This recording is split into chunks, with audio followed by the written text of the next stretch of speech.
Antioquia piensa en grande. Bienvenidos y queremos iniciar hoy con noticias positivas, trabajos que se están haciendo para toda la comunidad de Antioquia, en especial para todos aquellos agricultores de nuestro departamento tan olvidados, pero en la actualidad hay una gran potencia de trabajo en todo este sector. Bienvenidos a Nos Cogió la Noche, la primera mesa de opinión de Antioquia, porque en Antioquia tenemos de qué hablar y a todos ustedes también les doy una no muy calurosa, una fría bienvenida porque está haciendo un frío en nuestra ciudad. Hablaba con alguien de Bogotá y me decía que el frío es tal en Bogotá que estaba en su oficina y le tocó cerrar la puerta. O sea, están de puerta cerrada en todas las oficinas del frío que está haciendo. Por Dios, se vino este clima bravo. Secretario, ¿cómo me le va, hombre? ¿Usted qué ha hecho? Nacho, muy buenas noches a todo el equipo de trabajo. Muchas gracias por invitarme de nuevo a esta mesa. Óigame, vamos a ir hoy a visitar ¿cuál municipio? Briceño. Briceño. ¿Y por qué Briceño? Porque Briceño es un municipio que tiene unas connotaciones muy importantes para este gobierno, para nuestro gobierno Antioquia Piensa en Grande y para el gobierno nacional, por lo que estamos haciendo allí, Nacho. Es un municipio que ha sufrido la violencia y nuestro gobernador ha querido llegar con proyectos productivos a municipios que han sido de alguna manera muy aporreados por la violencia. Sí, es que eso de ayudar a los ricos es como difícil, hay que ir ayudando a todos estos, claro, los pequeños, los que de pronto no tienen... Los que realmente lo necesitan. Sí, los que lo necesitan para que empiecen a desarrollar sus proyectos productivos. Así es, claro. Pero también hay una cosa muy importante, Antioquia tenía una gran cantidad de hectáreas sembradas de coca. Nosotros queremos, ya llevamos una ordenanza a la Honorable Asamblea del Departamento que fue aprobada, una política pública de Antioquia libre de coca. Nosotros queremos que Antioquia sea libre de esos cultivos ilícitos, pero además le hacemos una apuesta, Nacho, a proyectos productivos. No es solamente dejar a esas personas sin una producción, como en el caso que estamos haciendo de reconvención minera bien importante en Angelópolis. Recuerda que cerramos las minas, unas minas de mineros ancestrales que estaban en unas condiciones muy deplorables, pero les hicimos un proyecto en plátano muy importante y hoy viven de él. Lo mismo estamos haciendo en Briceño. Briceño logramos erradicar más de 1000 hectáreas de coca, pero de manera inmediata con el gobierno nacional, el Fondo Colombia en Paz, logramos unos recursos muy importantes para llevar allí un proyecto. Hoy tenemos esas 1000 hectáreas erradicadas con 500 familias y llevamos un proyecto muy importante a Briceño. Yo le hago una pregunta. Por estos días tuvimos aquí la noticia de las famosas fumigaciones por parte del Ejército y la policía con drones. Y empezarán en Antioquia, ustedes nos comentaron. Sí, Nacho, el viernes exactamente.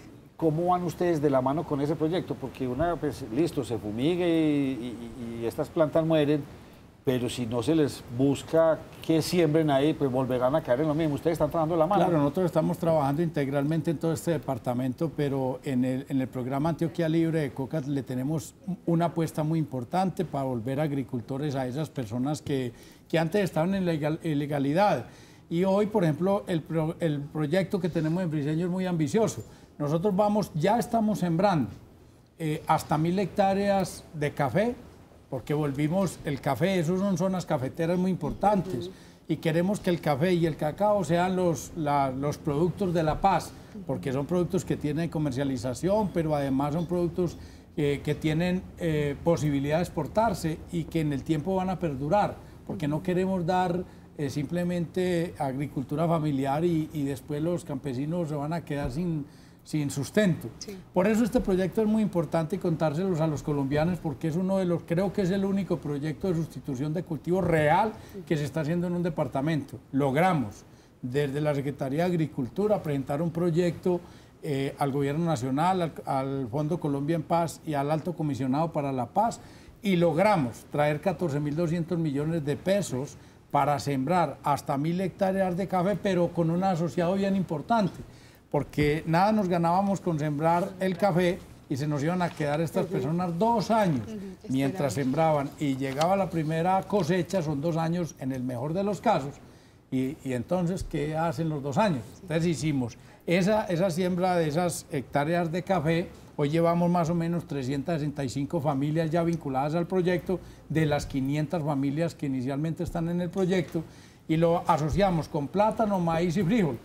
para que tuviesen durante todo el año ciclos cortos y pudiesen, primero, seguridad alimentaria, es decir, tener de dónde alimentarse, pero además tuviesen también un excedente que pudiéramos vender y vamos a vender en compras públicas a las entidades públicas, pero también al territorio, a Briceño y a los demás municipios aledaños. ¿Son pequeños cultivadores o estamos hablando de parcelas muy grandes? No, son pequeños cultivadores, en el mejor de los casos hasta 1 hectárea, pero hay gente de 600 metros, es decir, son pequeños, es que los... ¿Y con 1 hectárea uno puede vivir a punto de café? No, claro, es que 1 hectárea puede tener 5.000 árboles. Y 1 hectárea... Es decir, bien administrada, pero hay campesinos que tendrán 2, 3 hectáreas y bueno, eso ya son parcelitas de café. Y además una cosa bien importante, Nacho, es que en el proyecto la segunda fase es buscar que ese café sea transformado ahí mismo.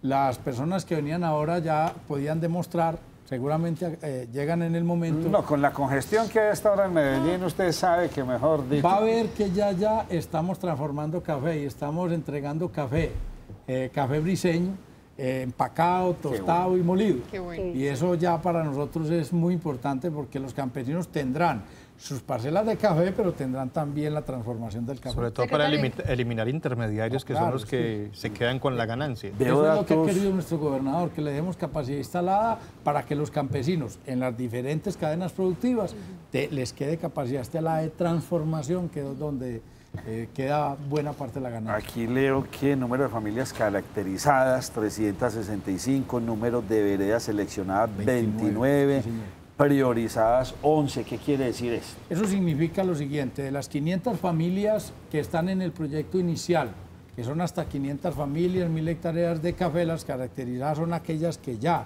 tienen vocación cafetera, que muchos de ellos tienen cédula cafetera y que tienen algún conocimiento sobre café. Esas son las primeras familias con las que arrancamos.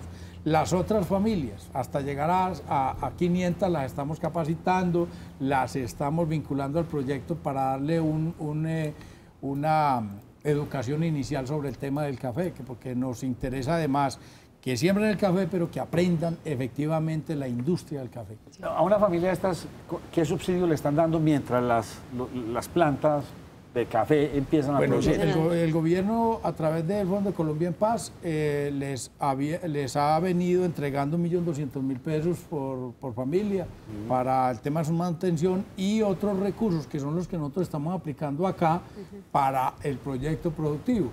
Porque lo que nosotros decíamos, ya no se le puede entregar los 1.200.000 más la otra porque se la gastan. Venga, traigamos esa platica y la invertimos acá, esos 14.200 millones de pesos. Esto es full costo, secretario. Le pregunto esto porque no solamente, o sea, yo veo que aquí dicen y qué fecha, plántulas en chapola. ¿Qué es eso de chapola? ¿Qué quiere decir eso? Es decir, estamos haciendo todo el proceso desde la siembra de la semilla. Entonces usted siembra la semilla y nace la plantulita. Esa primera plantulita la chapola. La llamamos la chapola. Perfecto. Le digo que si esto es todo incluido en el sentido de, por ejemplo, esto requiere abonos durante esos 2 o 3 años. Y asesoría técnica también. Todo está incluido ahí. Además tenemos una gran alianza, Nacho. Nosotros no quisimos hacer el proyecto desde la Secretaría de Agricultura, sino que buscamos un operador que supiera de café. Y entonces el operador de esos 14.200 inicial millones de pesos lo está ejecutando la Federación Nacional de Cafeteros a través del Comité Departamental de Cafeteros de Antioquia. ¿Qué podría garantizar que este proyecto, que me encanta porque es motivar a la gente que siembra, que tenga otro proyecto, tenga continuidad, que no sea que en 2 años, entonces listo, ya cortemos y volvemos y abusen del Estado, porque no, aquí me mantuvieron 2 añitos, lo más de bueno, y ya a la hora de producir, ¿qué contraprestación deben tener ellos y qué garantía deben tener estos agricultores? No, ellos tienen primero la contraprestación de que tienen que quedarse ahí, en el proyecto, pero que además no nos pueden volver a sembrar. ¿Qué es que yo voy a sembrar aquí media hectárea de café y a algún ladito voy a sembrar otra cosa de esas ilícitas? No, nosotros tienen un compromiso con el proyecto. Pero además, la importancia de esto es que recuerda que nosotros venimos haciendo en Antioquia, cambiamos el modelo y es alianzas productivas. Es decir, vamos y buscamos el comprador para venir a sembrar, que es nuestro modelo en Antioquia hoy desde la Secretaría de Agricultura. Este proyecto también es así. Sí.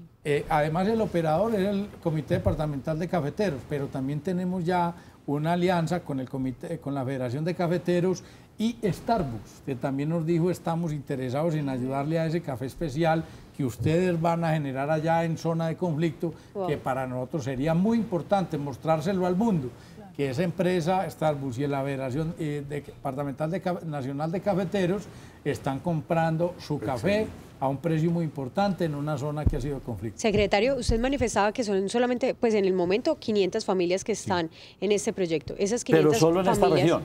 Sí, solo en Sí, en este Briceño. municipio. Solo en este municipio. Pero Solamente en ese- también tenemos otros proyectos ya caminando, Nacho. Por ejemplo, en Valdivia vamos a sembrar hasta 280 hectáreas de cacao, también de familias erradicadoras, que ya se firmó el convenio, ya está en marcha. Pero- ¿Qué futuro tiene el cacao, Yarmín? Pero entonces, ¿cómo controlan las familias que vienen a hacer esa sustitución de cultivos? Porque escuchábamos a principios de este año que muchas personas empezaron a sembrar coca precisamente para recibir ese subsidio que ustedes En el daban. municipio de Briceño ya se había, eso es la caracterización, ya se había hecho un censo por parte de las organizaciones encargadas, la Secretaría de Gobierno, la Embajada Americana, las fuerzas militares ya de policía y del ejército, porque venimos trabajando tenemos una gerencia de paz que maneja el tema de sustitución de cultivos en Antioquia y ellos son los que certifican. Nosotros entramos con los proyectos productivos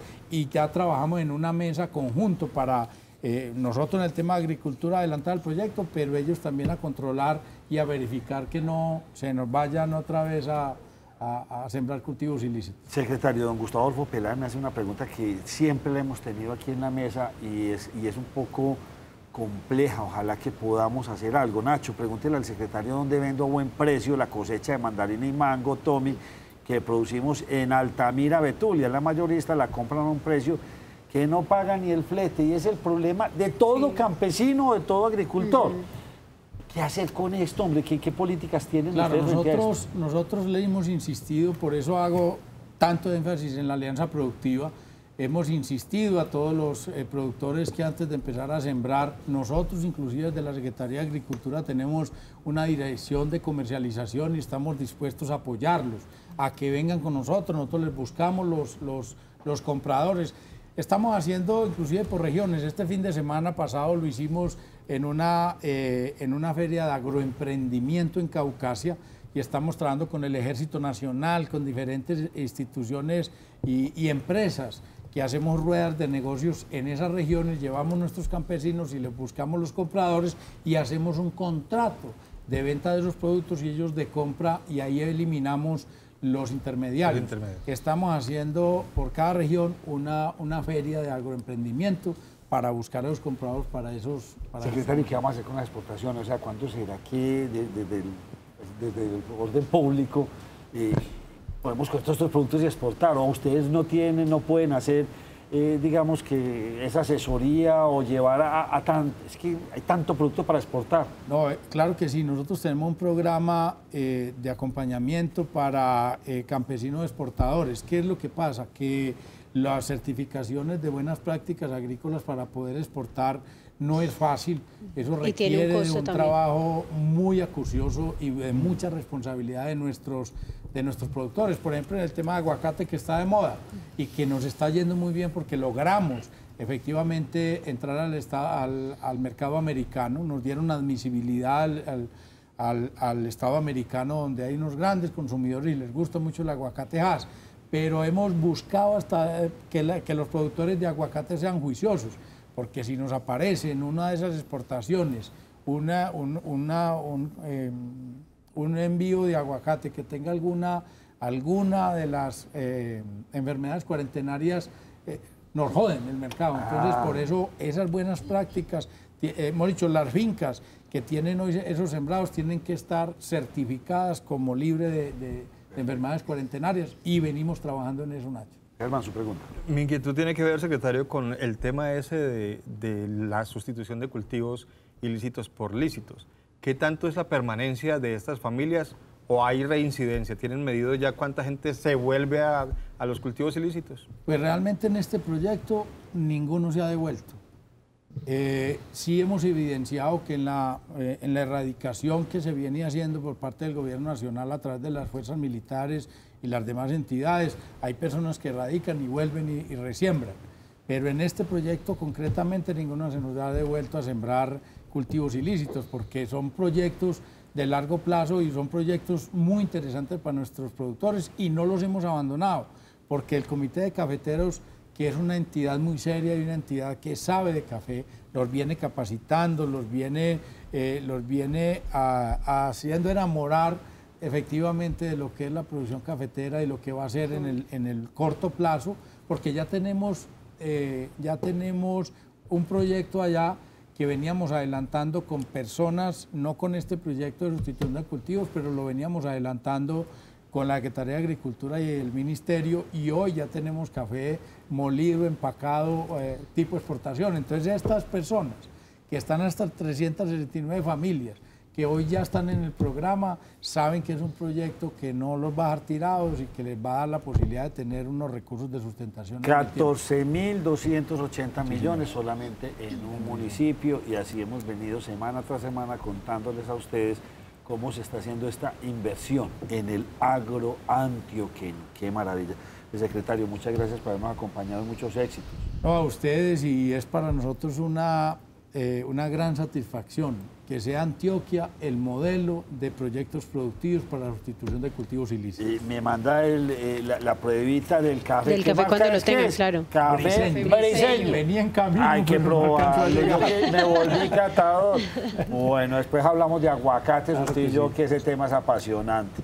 Julián nos tiene, Julián nos iba a mandar. Barrientos, sí, señor. ¿Qué nos va a contar?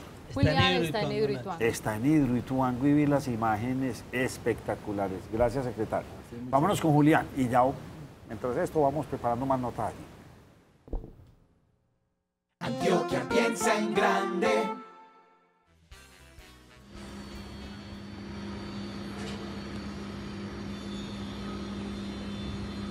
Nacho, compañeros televidentes, buenas tardes. A esta hora los saludo desde Hidroituango, donde las autoridades y expertos nos entregan un balance actual de cómo avanza la obra, que según ellos lo hace positivamente porque más de 6.500 personas trabajan día y noche para garantizar que así sea.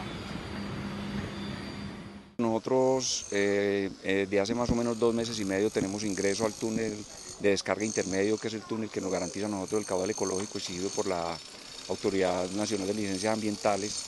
Por ahí, por ese túnel saldrán los 450 metros cúbicos por segundo que tenemos de garantía de caudal ecológico, y estamos en ese túnel haciendo unas perforaciones para llegar al túnel derecho, desviación derecho, unas perforaciones de más de 100 metros. Por ahí estamos inyectando cemento líquido para bregar a hacer un conglomerado y formar un pretapón, y posteriormente desde el lado de abajo entrar y hacer el tapón definitivo de 22 metros y poder garantizar ya que por ahí no se vuelva a abrir. Y lo mismo, un procedimiento similar, sea con un pretapón, o sea con las compuertas que estaban en el túnel de la desviación auxiliar, también estamos buscando hacer eso para también definitivamente sellar ese. Y es que precisamente estuvimos recorriendo todas las instalaciones de la presa y hablando con algunos de los trabajadores que en estos momentos se encuentran concentrados construyendo una pantalla que permitirá impermeabilizar algunas filtraciones que se venían presentando en el muro de la presa. En este momento estamos con Solitache para que estamos haciendo unos paneles para sellar la pantalla. Entonces nosotros estamos supervisando de cómo es el avance de las perforaciones. Bueno, Nacho, pues la última información que nos entregaron las autoridades es que la ANLA le exigió un estudio a la ONU para evaluar el estado de la presa y garantizar que las comunidades aguas abajo estén bien y que pues puedan regresar con toda confianza como lo vienen haciendo hasta ahora. Esta es la información que yo les entregué. Sigan ustedes con más de Nos Cogió la Noche. Pues bien, ahí tienen a nuestro corresponsal, a Julián, está por acá. Especial. Nuestro enviado especial a Hidroituango. Bueno, hoy hubo gran movilización en todo el país. ¿Quién me cuenta cómo nos fue con la marcha de los estudiantes? Nacho, todavía sigue. Entonces, ¿qué ha pasado hasta el momento? Nacho, vea, lo que se le puede contar por lo menos de lo que hay hasta el momento es que el recorrido iba a ser bastante amplio. Se iban a unir se iban a unir, diferentes universidades, tanto públicas como privadas, pero ¿sabe qué me sorprende, Nacho? Yo creo que es la primera vez que veo a rectores unidos dentro de la misma marcha, por ejemplo, veía una imagen del rector de la Universidad de Antioquia con estas carpitas que usan para la lluvia. Entonces eso me parece que es bastante llamativo. La marcha todavía está en la ciudad de Medellín, salió desde las 2 de la tarde desde diferentes puntos. El tráfico está un poquito y vendrán tiempos complicado. peores, Nacho, porque van hasta el poblado. Nacho, ¿y sabe? Sí, Nacho, hoy termina en el Politécnico. Nacho, y no solo la marcha ha sido en la ciudad de Medellín, por aquí nos reportan que también hacia el oriente, en jurisdicción de Belén, ahí en este momento está cerrado, hay un cierre total por precisamente estas manifestaciones que se están realizando en esta zona del departamento de Antioquia. Recuerden que ellos lo que están pidiendo es un tema de desfinanciación de las universidades públicas, pero también diferentes rectores de universidades privadas dicen que no es solo el tema de las universidades públicas, sino un tema de la educación superior. Que sería muy bueno que empecemos a hablar no solo de educación pública, sino de educación superior y cómo se puede pronto mejorar esta situación a nivel país. Incluso por eso fue la articulación que hubo por parte de las diferentes universidades privadas, no solamente acá en Medellín, sino también en Bogotá. Y los estudiantes en la Universidad Nacional de Bogotá pues empezaron su marcha también limpiando algunas estaciones del Transmilenio. Estamos hablando de un déficit de ¿cuántos billones? Están pidiendo grandes. Para este año el presupuesto en educación crece, o mejor, para la próxima vigencia crece en 3.9 billones. Pero ellos dicen que el déficit es mucho más amplio. Dicen que esos 3.9 billones, la mitad, casi el 50%, se van al programa de alimentación de los niños. Y de la otra mitad, más del algo así como el 50% de esa mitad se va al programa Serpilo Paga. Y dentro del programa Serpilo Paga, la gran mayoría se va para las universidades privadas. Entonces, es el 83% que se va para las universidades privadas. Sí, pero el déficit puntual que yo quiero que me averigüen es cuánta plata es, porque estamos hablando de más de 10 billones, según tengo entendido. O sea, ya hay universidades que en este momento tienen 80.000, 50.000 millones de pesos de déficit este año, porque como les hacían el IPC, el incremento con el IPC, ¿qué pasó en Bogotá? Que ya están también habían unas manifestaciones. Eso sí no está bien. No, es que ahí se tergiversa la cosa. Nacho, que manejan entre 10 y 11 billones de pesos. Déficit, solamente déficit. Y lo que usted me está hablando ahorita, de ese presupuesto de los 3 y pico de billones, ya están gastados en alimentario, en Serpilo Paga, que son 2 Se dice que para esta vigencia, o mejor, para la vigencia del año pasado fueron 8.9 billones los que se destinaron a educación superior, pero que en realidad llegaron 3.2 billones. Y estoy de acuerdo con lo que plantean los estudiantes y las personas que saben del tema, porque es que esto no puede seguir creciendo con el IPC. O sea, creciendo con el IPC al año no, porque eso quiere decir entre limitar el número de estudiantes. No, cada universidad seguirá creciendo y tendrá que crecer bastante. Por ahí estaban hablando que no, que es que no necesitábamos tantos doctores y tantos especialistas. Perdónenme, mientras más gente capacitada y gente que no les pagan ni también, gente que ha estudiado 10, 15 años haciendo un doctorado y todo eso, y tampoco es el mejor salario del mundo. Entonces uno Nacho, para terminar medianamente pagos tienen que terminar en la academia. Si no, acá no les pagan lo que se merece. ¿Usted me va a dar algún dato? 50.000 personas también marcharon en Bogotá y las imágenes que estábamos viendo anteriormente es porque precisamente algunos de los manifestantes, no todos, porque la marcha se estaba haciendo de manera muy pacífica, pero algunos de ellos desafortunadamente la emprendieron contra Transmilenio y también contra la sede de RCN. Esta es la sede de RCN y mire lo que pasó. ¿RCN qué? En Bogotá.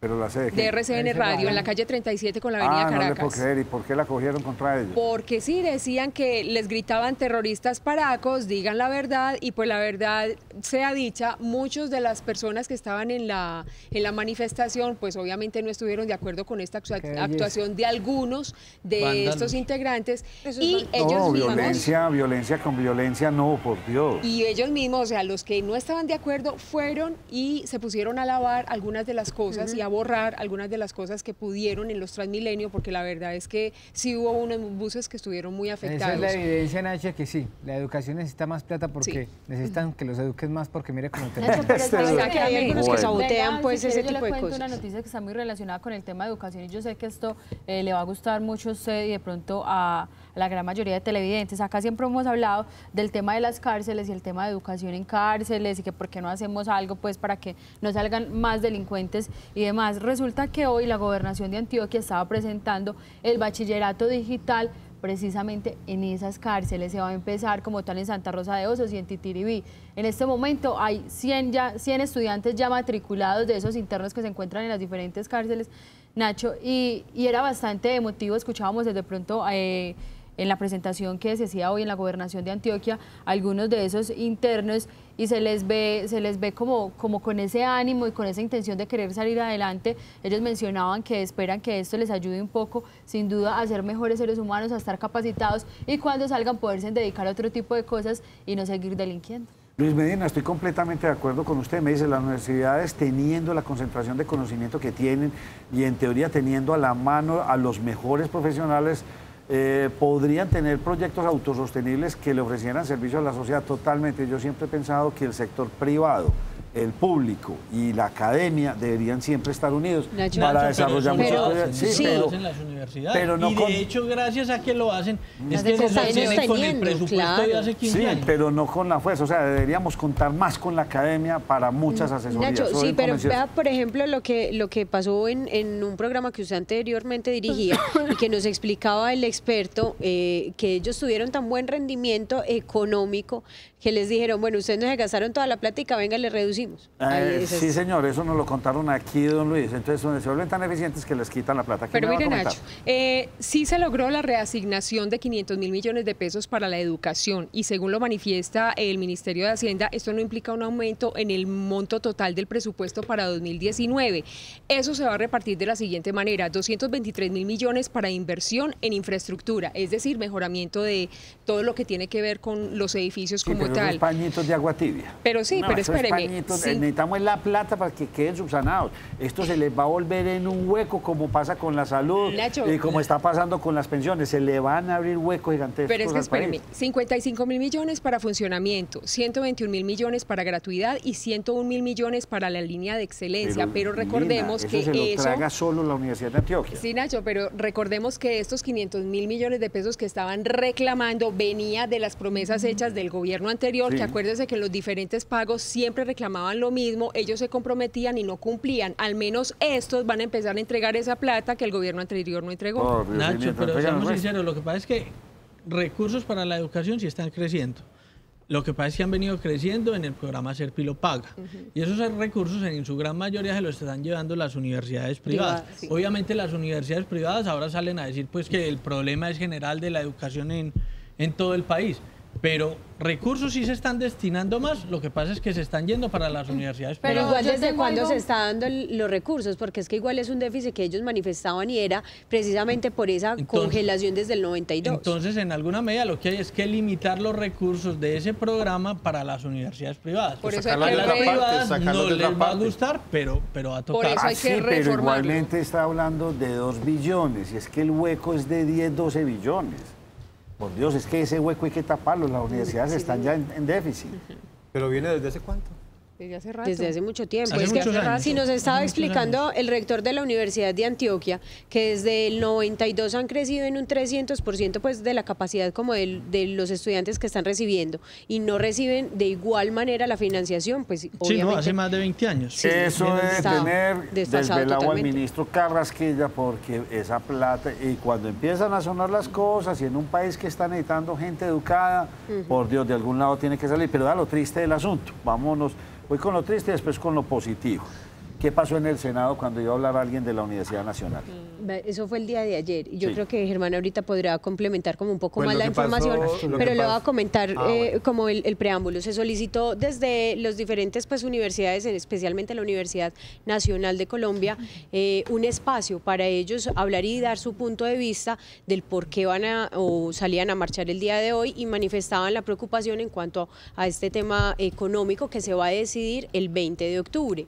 Empezó a hablar uno de los estudiantes, después le cedió el turno a la representante de la Universidad Nacional de Colombia y empezó a hablar al segundo 47, intervino el presidente del Senado diciéndole que tenía 30 segundos más. Cuando ella manifestó que era una problemática, no solamente de la Universidad Nacional, sino que les parecía casi que inaudito que la Facultad de Artes y de Arquitectura estuviera en un estado muy crítico, dijo que cómo iban a estar las otras universidades, ahí el ministro le dijo, bueno señora, muchas gracias, pero continuemos con el debate y le iban a dar paso a la persona o al senador ponente de ese presupuesto. ¿Lo apagaron o no le apagaron el micrófono? Le apagaron después el micrófono. Yo creo que si tenemos el video lo podemos ver y luego hacemos el comentario. Recibiendo exactamente la misma plata que recibíamos hace 25 años, mientras que las universidades han triplicado su cobertura. Antes por estudiante nos daban 10.7 millones de pesos, hoy nos dan 4.5 millones de pesos, y las adiciones a las que se ha referido el Centro Democrático no son adiciones a las universidades públicas ni a la base presupuestal, sino que son adiciones principalmente para el ICETEX, como ha sido la política del gobierno nacional. Por eso los estudiantes marchamos mañana, y desde este 11 de octubre se está... Bueno, muchas gracias. Queremos pedir un favor. No, un momentico aquí. Un momentico. Bueno, un momentico es el presidente del Senado, el doctor Ernesto Macías, el senador Ernesto Macías. Como se cumple el tiempo, se apaga el micrófono y entonces normalmente en las sesiones que ustedes seguramente han visto, vuelven y les prenden el micrófono para que sigan hablando y concluyen. Sí. Lo que pasa es que ¿cuánto alcanzó a hablar la muchacha? No, es que apenas llevaba 47 segundos. ¿Cuánto nos demoramos aquí escuchándola? Ni un minuto. Venga. Y después de eso, dijo el señor, niña, tiene 30 segundos para que termine, pues 30 segundos tampoco sirve para nada. Lo que pasa es que el tiempo supuestamente lo habían compartido entre dos voceros y a ella no le dieron la cantidad de tiempo que requería. Lo que le pasó, las críticas que recibió el senador Macías, que ya está acostumbrado a eso cada rato, es ¿por qué no dejan hablar a la muchacha? Pues ¿cuál es el problema? Obviamente hay unas normas en el Senado, los tiempos y toda la cosa, pero estaban hablando del tema, ellos querían hablar de lo que les preocupa y no, a mí me parece que no le quitaba nada al senador de darle un minutico más o 2 minutos para que exponga sus puntos. Bueno, Nacho, yo tengo algo que decir frente al tema y es porque muchas veces cuando vemos esta intervención, yo revisé varios medios de comunicación y todos tenemos el mismo pedacito, ¿cierto? Pero hay que mirar, hay que tener claro algo de las normas que hablaba Germán. Cuando uno asiste a debates, pasa lo mismo cuando asiste usted a la Asamblea o al Consejo de Medellín, sin ánimo de defender a Macías, porque sin duda se está hablando de un tema importante, pero hay que tener claro las reglas del juego. Cuando usted va a esos debates, todos tienen un tiempo estipulado. De ese tiempo no se puede pasar ninguno. Usted pide que le adicionen y ya es decisión del presidente si se le adiciona y se lo apaga. ponen el tiempo. Y hay una cosa que hacen y es que normalmente avisan un minuto antes. Después de ese minuto, que fue el pito que nosotros escuchamos, les dan 30 segundos. Si en esos 30 segundos usted no acabó, le cierran el micrófono, sin importar si es un estudiante, sin importar si es el gerente de PM, si es el gerente de UNE, sin importar si es un secretario de Educación, por ejemplo, en el caso de la ciudad de Medellín.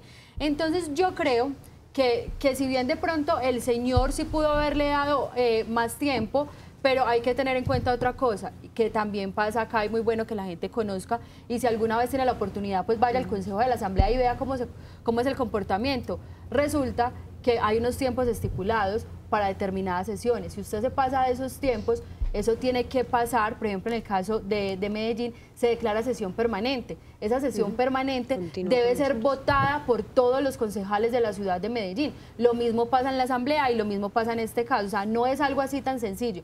Si se pasa de ese tiempo, y él lo mencionaba, si nos pasamos del tiempo del debate que teníamos previsto, se declara un cabildo abierto. Ese cabildo abierto, sin duda, implica una cantidad de costos también para, en caso de la ciudad de Medellín, el Consejo de la Asamblea y este que se estaba realizando. O sea, la cuestión no es así tan simple de decir que por qué no se le dio, y fuera de eso porque había algo. Normalmente siempre se separan los tiempos. El primer ponente tiene un tiempo, el segundo ponente tiene otro tiempo. Las víctimas, en muchos casos, o las personas de la ciudadanía que quieren hablar, se les destina un tiempo. Si se les destina 20 minutos y ellos se lo reparten entre 2 o 3 estudiantes, deben de cumplir con el tiempo.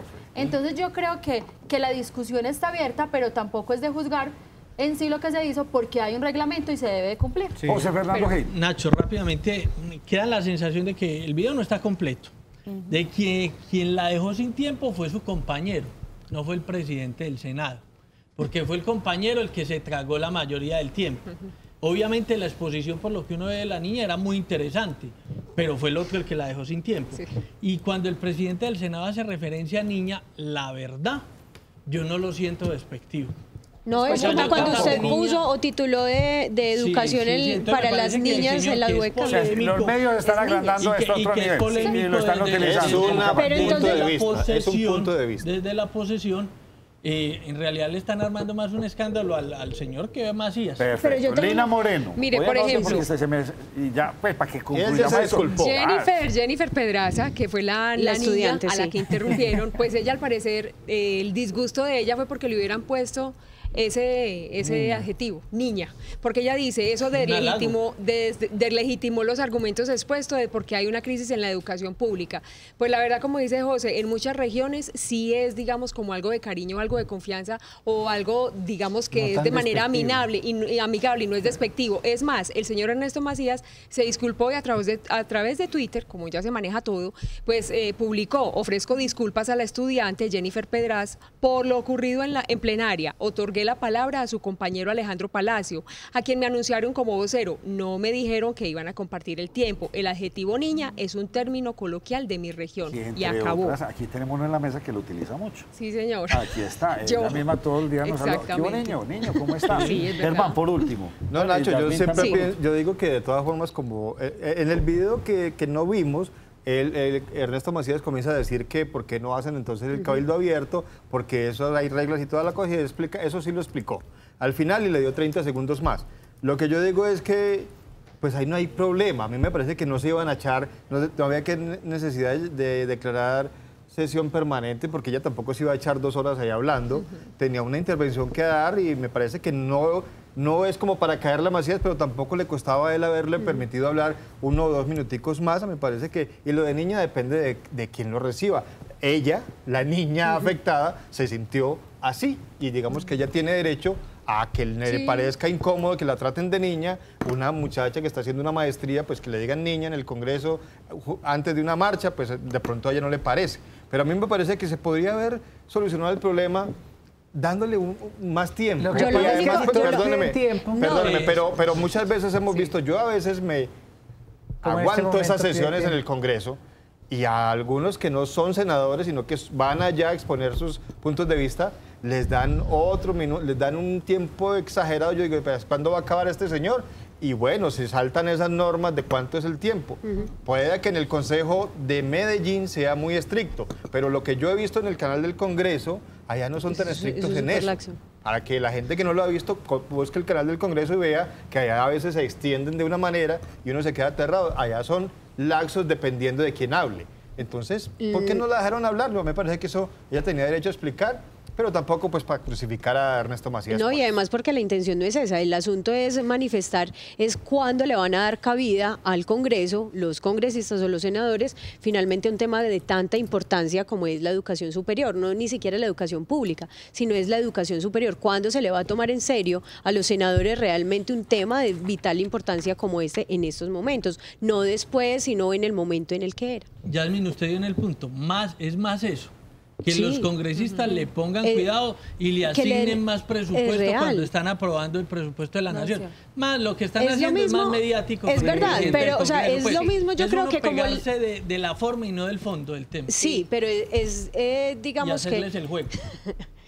Es, digamos, como hacer esa observación. Gracias, niño. Es de cierta manera hacer la observación porque, por ejemplo, cuando nosotros hablamos de la importancia que le habían dado en el Senado a las víctimas, con la indiferencia que las estaban tratando, pues ahí es donde uno dice, somos realmente indiferentes a temas, estamos hablando por eso mismo, pero nada más déjame terminar mi punto y ya yo doy la razón.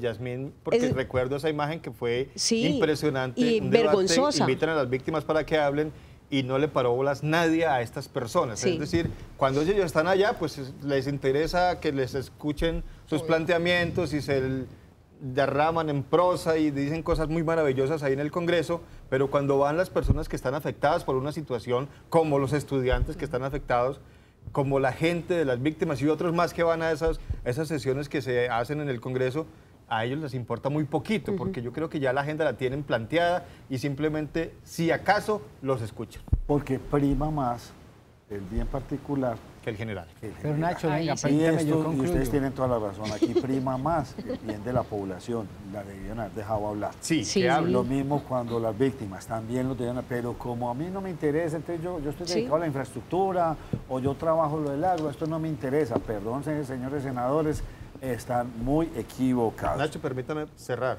Los senadores se tienen que acordar que ellos están allá por esa gente. Muchos de ellos votaron por ellos. Tal vez esta niña no, por Macías.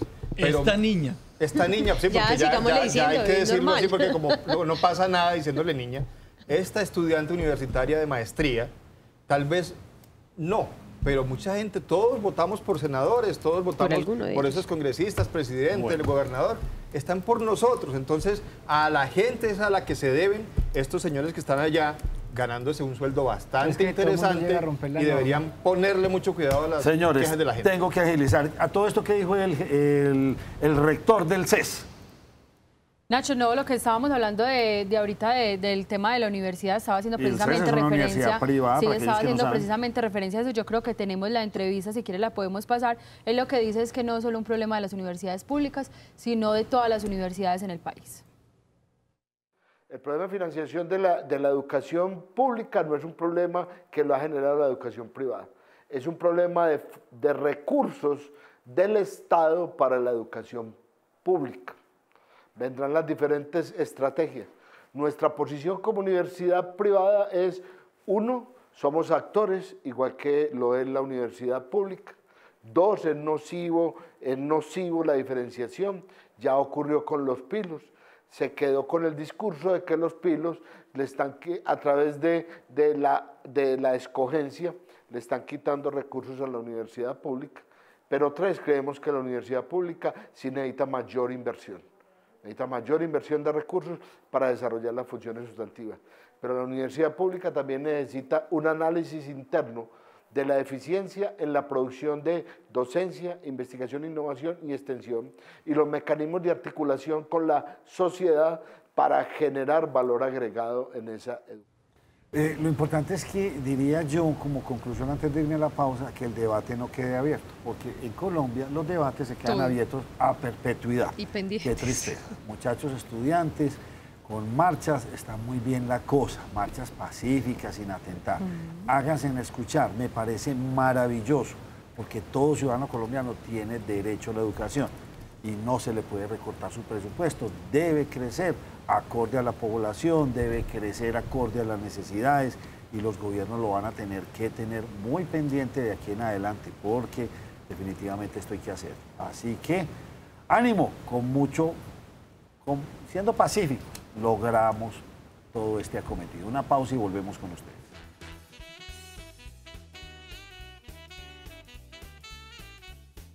En caso de querer otra vivienda, busca primero en masificados.com o en los clasificados impresos de El Colombiano. Publica tu clasificado impreso y digital en el 339-3333 o en las oficinas de El Colombiano. Encuentra casa, carro, empleo y todo lo que necesites en masificados.com. Pollo fresco y congelado, 30% de descuento pagando con tarjeta de crédito euro y 20% de descuento con otro medio de pago. Oferta los días jueves.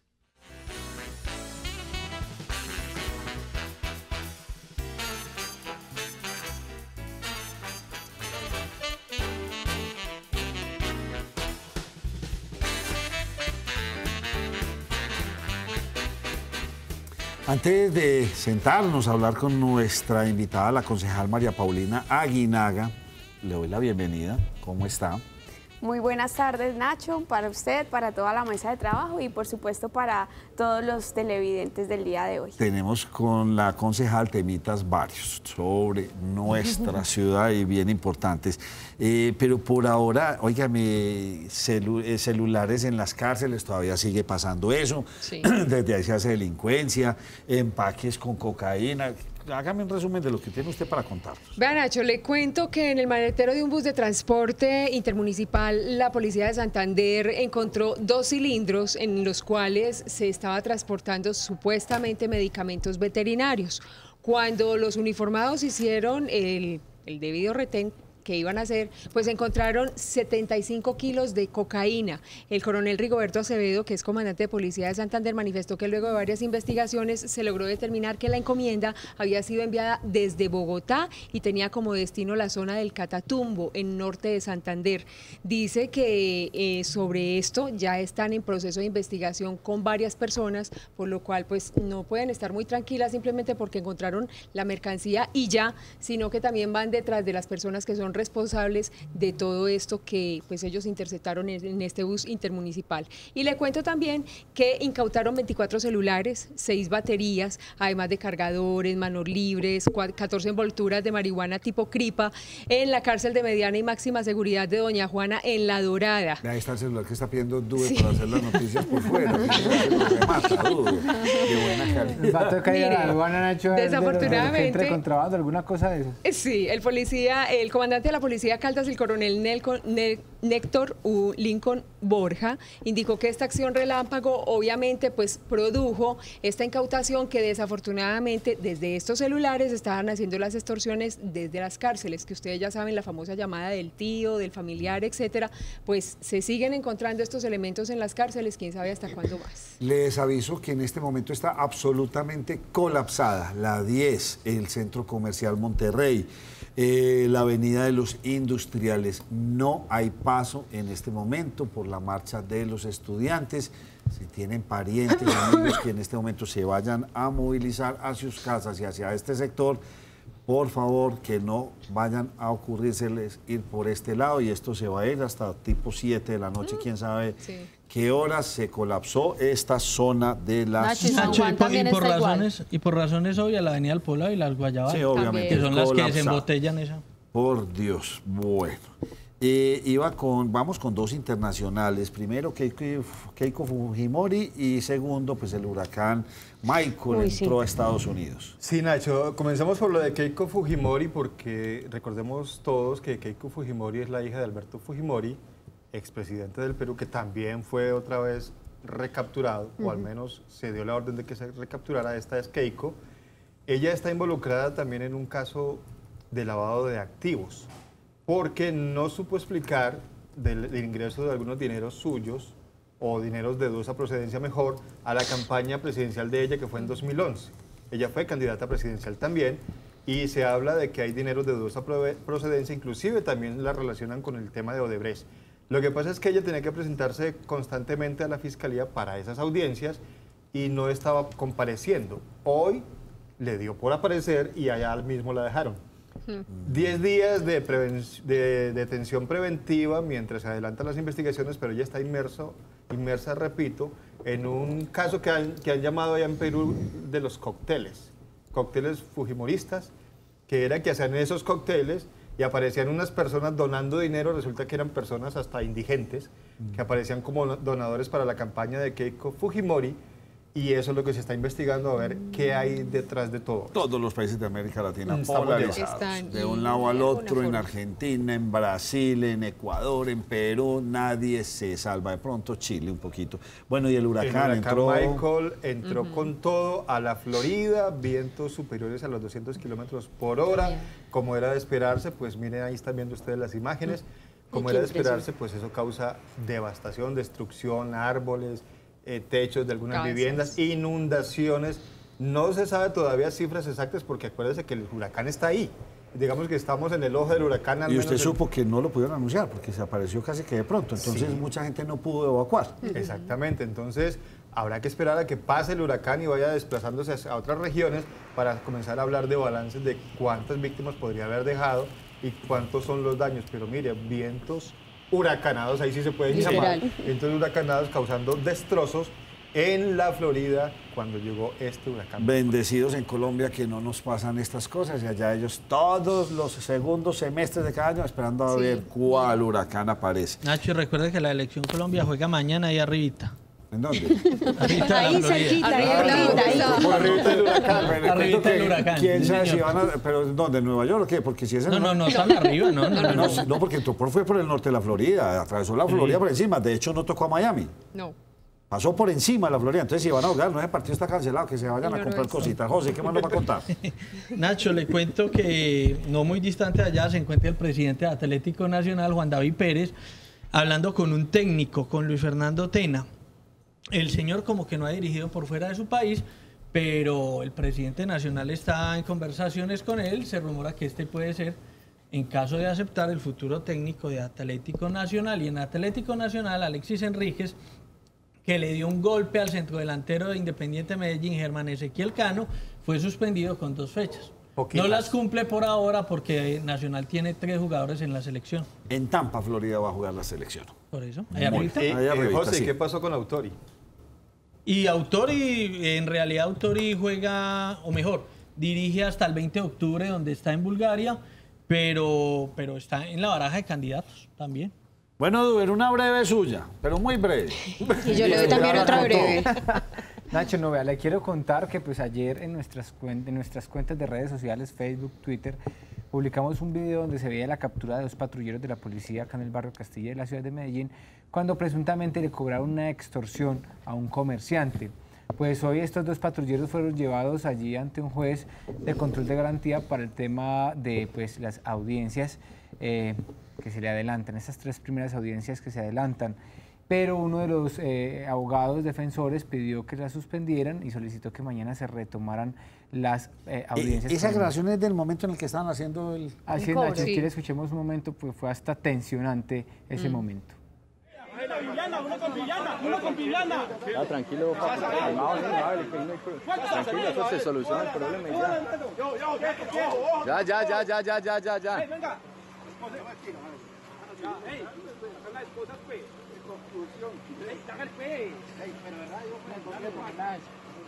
Ya, niño, ya.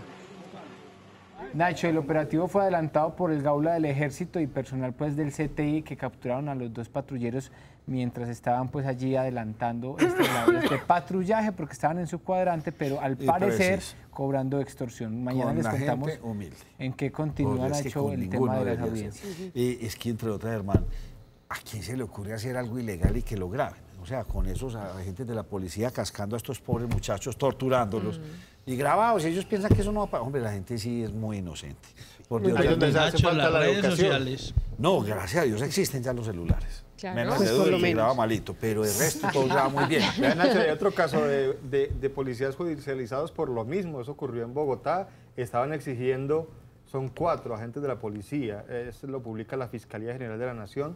4 millones de pesos a cambio de no incautar ni destruir material y maquinaria de unas personas en la localidad de Engativá, noroccidente de Bogotá. Lo mismo. Yo mañana tengo una intriga con esa invitada suya. Sí, señor. Pero intriga, les digo, el programa de mañana va a estar maravilloso. Y ojalá nos rinda. ¿Por qué las penas no son efectivas?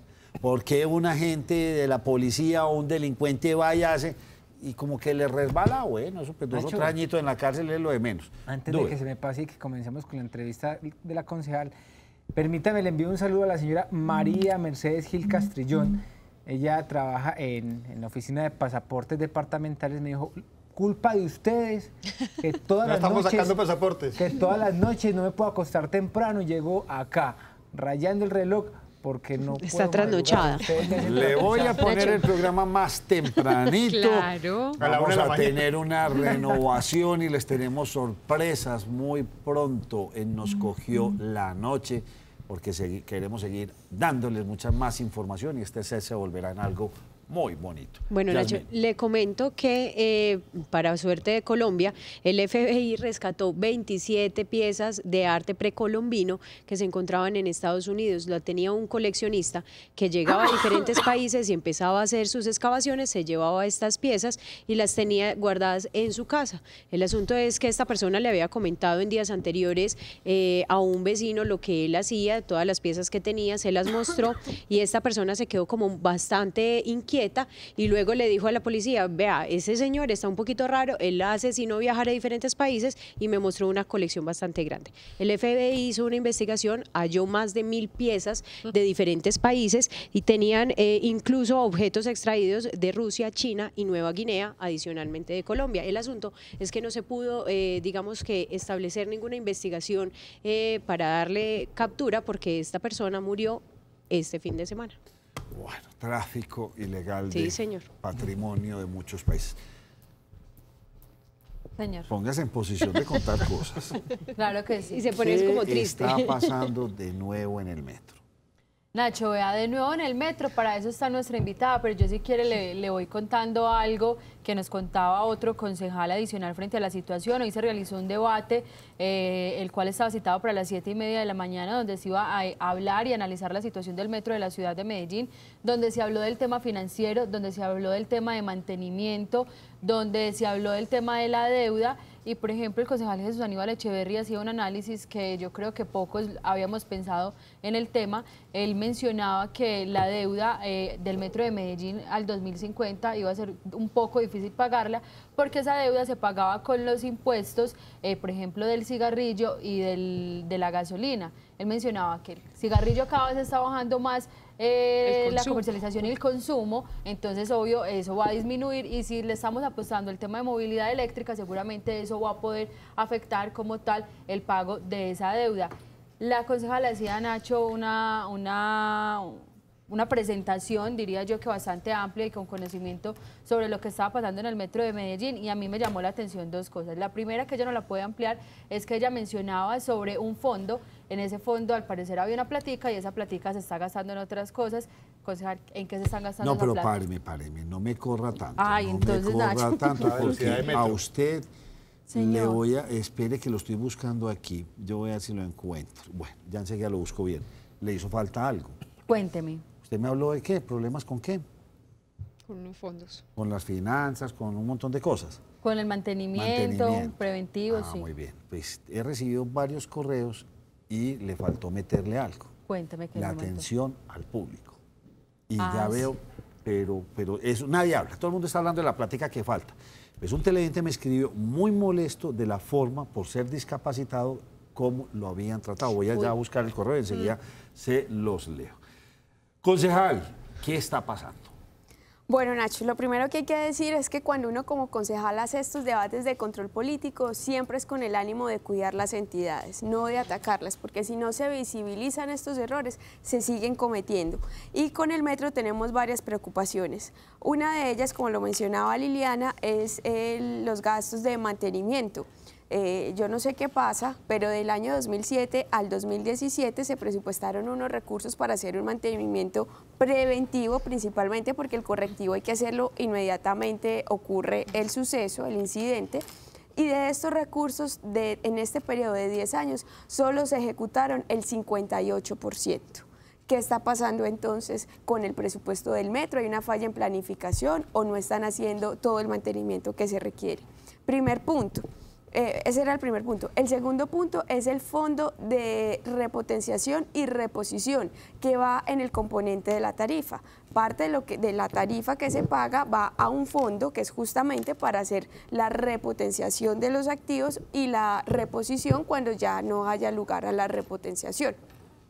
Y resulta que incluso en el área metropolitana en el año 2014 sancionó al metro porque se había gastado los recursos de este fondo en otras cosas. Y nosotros también nos dimos a la tarea de indagar por este fondo y de averiguar, y uno encuentra gastos muy simpáticos que han sido cubiertos con estos recursos. Por ejemplo, un fondo de seguros, un fondo de pensiones, que son gastos netamente administrativos, souvenirs, bolígrafos, paraguas. Entonces es una paradoja que mientras el metro se gasta la plata del fondo de repotenciación y reposición de activos en paraguas, la gente cuánto tiene que esperar al sol y al agua para poder recargar su tarjeta cívica. Hicimos varios sondeos y encontramos que el promedio más o menos está entre media hora y 40 minutos para recargar esa tarjeta cívica en la estación, más la fila que le toca hacerla a la persona ya para ingresar a los vagones como tal. Y cuando uno mira cuáles son esos mecanismos de recarga de la tarjeta cívica, porque fue una de las quejas reiteradas que recibimos por parte de los usuarios, uno encuentra que más del 70% hacen la recarga es en taquilla, o sea, ahí se está presentando la congestión, y que solamente el 2% lo hacen, por ejemplo, en las máquinas de recarga de saldo. Entonces uno va a mirar qué está pasando con estas máquinas de recarga de saldo y se da cuenta que tan solo tenemos 37 de estas máquinas que nos podrían ayudar a descongestionar estas filas, pero que apenas 11 están en la línea A del metro, que es la línea, la columna vertebral del metro, donde se moviliza el mayor número de personas, y que no están funcionando de la manera correcta. En cambio, sí tienen unas máquinas de recarga, de lectura de saldo, que no sirven para recargar el saldo, y que su utilidad es que cuando la persona recarga en línea, va y activa su recarga ahí y que le dice al usuario cuánto dinero tiene en su tarjeta. Pero va uno a ver cuántas personas recargan en línea y es el 0.38%.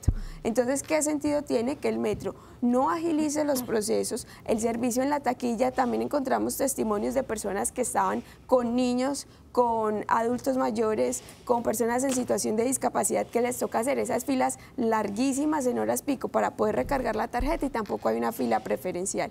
Incluso en algunas estaciones del metro, para las personas con movilidad reducida, son los mismos policías los que tienen que cargar la silla de ruedas porque no funcionan las rampas ni los ascensores. Entonces, si la gente ha venido pagando esas tarifas, porque además hay un dato muy importante, y es que cerca del 90% de los usuarios del metro son personas de estrato 1, 2 y 3, y que destinan, por ejemplo, para el estrato 1 hasta el 35% de sus ingresos en transporte, porque son en su mayoría personas que sus ingresos son inferiores a los 2 salarios mínimos. Entonces no tiene sentido que mientras las personas pagan una tarifa muy alta, porque además el metro se ufana de decir que junto al metro de Medellín y el metro de Santiago son los únicos metros que no están subsidiados por el gobierno, y eso es cierto. Entonces, ¿qué quiere decir? Que son los usuarios los que hacen viable financieramente el sistema. Primero, no se compran los trenes a tiempo. Yo celebro la llegada de los trenes que están llegando, pero esto se debió haber hecho hace muchísimo tiempo. Segundo, se están gastando la plata de la reposición y repotenciación de los trenes en otras cosas que nada que ver. Concejal, usted me permite un segundito ahí en ese punto, que me pareció bien grave cuando Liliana nos contaba de sombrillas, lapiceros, regalitos y todo, hasta de caja menor creo que lo utilizaban. Sí. ¿Eso qué sanción tiene? Es decir, eso no se puede hacer. A simple vista se nota que eso debería ser unos gastos reservados para cierta cosa. ¿Qué puede pasar en este caso? ¿Y qué entidad es la encargada de hacer la auditoría del manejo de esos recursos?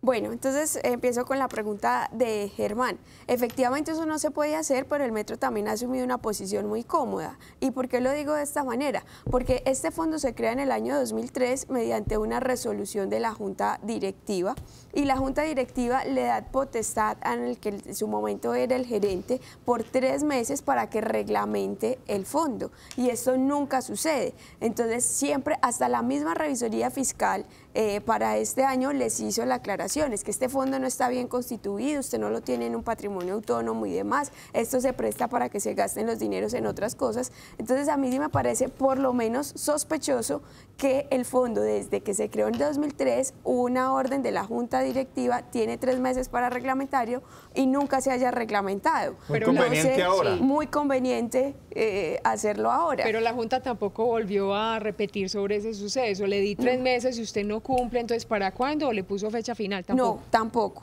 Y quien se encarga, digamos, de hacerle auditoría a esos recursos es, de una parte, la Contraloría General de Medellín, que todo hay que decirlo, también ha hecho unas auditorías importantes en este sentido y ha visibilizado estas irregularidades. El área metropolitana, como autoridad de transporte, también lo intentó hacer, pero el metro presentó una acción de nulidad, lo cual también es lamentable que dos instituciones tan queridas por los medellinenses estén en un juicio ante el Consejo de Estado por quién tiene la potestad o no para reglamentar y para manejar estos recursos, cuando claramente no se ha hecho un buen uso de estos recursos. Claro, concejal, esta mañana Permítame hablábamos un momentico, del... porque tengo a Miguel Ángel en este momento claro. y tengo que hacer pausa. Pero primero voy con Miguel Ángel. Cuénteme, Miguel Ángel, ¿qué está pasando con la marcha?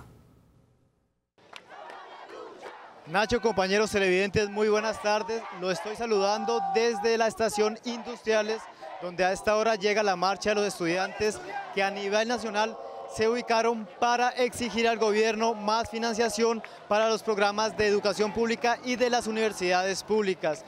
Recordemos que a las 2 de la tarde se hizo la concentración de estudiantes en la Universidad de Antioquia y por ahí se desplazaron por la avenida Ferrocarril hasta la avenida Colombia y luego subieron hasta la avenida Oriental, siguiendo por la calle San Juan y ahora buscan la avenida Las Vegas y culminarán en el Politécnico Jaime Isaza Cadavid. ¿Por qué están marchando los estudiantes? Le están exigiendo al gobierno adicione 4.5 billones al presupuesto de 2019 para las universidades públicas y destine al menos 700.000 millones para ciencia y tecnología.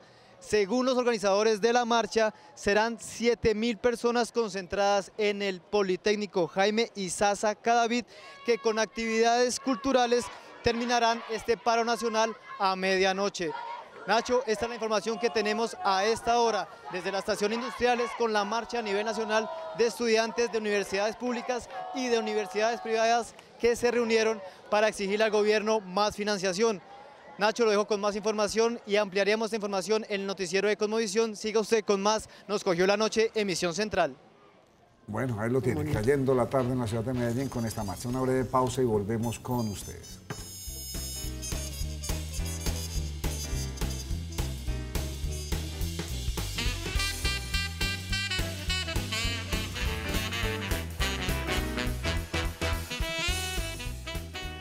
Bueno, continuamos aquí con la concejal María Paulina Aguinaga. Liliana, usted iba a hacer una pregunta. Nacho, sí, que esta mañana estábamos hablando precisamente de ese fondo, porque ese fondo tenía una plática muy interesante y de esa plática usted nos hablaba de cerca de 200.000 millones de pesos que no sabemos qué pasó. Según la resolución que sacó el área, la 880 del año 2014, había una diferencia cercana a los 200.000 millones de pesos de recursos que deberían estar en el fondo y que no estaban, y que parte de esos recursos se habían gastado en fondos de seguros, fondos de pensiones, pues de provisiones que tenían que hacer para el tema de la seguridad social y en otras cosas que el metro claramente no pudo explicar. Pero yo creo que además del tema del fondo, otra cosa que nos ha preocupado es cómo se han dado los procesos de contratación para los proyectos de extensión en el metro. Miremos la extensión al sur, que era absolutamente necesaria, La Estrella, Sabaneta, pero tuvo casi 2 años de retraso con unos grandes sobrecostos cercanos a los 50.000 millones de pesos. Eso no es raro. Miremos también, pero mire lo que le voy a decir. Miremos también lo que pasa con el corredor tranviario de Ayacucho y los cables, que el cable de la línea AM de 13 de noviembre tiene un atraso de más de 3 años y tiene adiciones enormes, hasta hay unos contratos con adiciones hasta de más del 100%. Y la Contraloría en uno de sus informes denunció que hubo un conflicto de intereses. ¿Por qué? Porque un miembro de la Junta Directiva del Metro también era miembro de la Junta Directiva de Integral y que aún así el Metro le adjudicó contratos a Integral en el tranvía de Ayacucho. Si esto lo hubiera hecho cualquier funcionario público, cualquier actor político, ya lo hubieran sancionado, inhabilitado y demás, pero entonces como son los grandes empresarios de la ciudad, todo pasa de agache y casualmente las empresas de la extensión sur son las mismas y del tranvía de Ayacucho y del cable son las mismas empresas que hoy están en Hidroituango.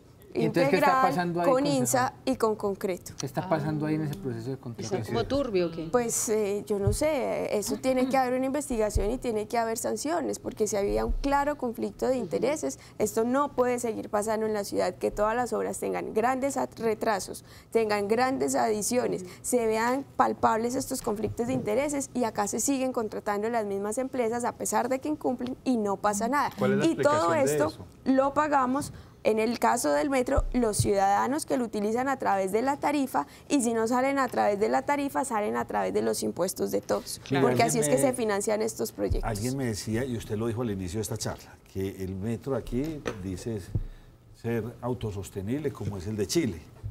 ¿Será que está dando tan buena plata para que ocurran estas irregularidades? ¿Será que sí es una empresa así de viable?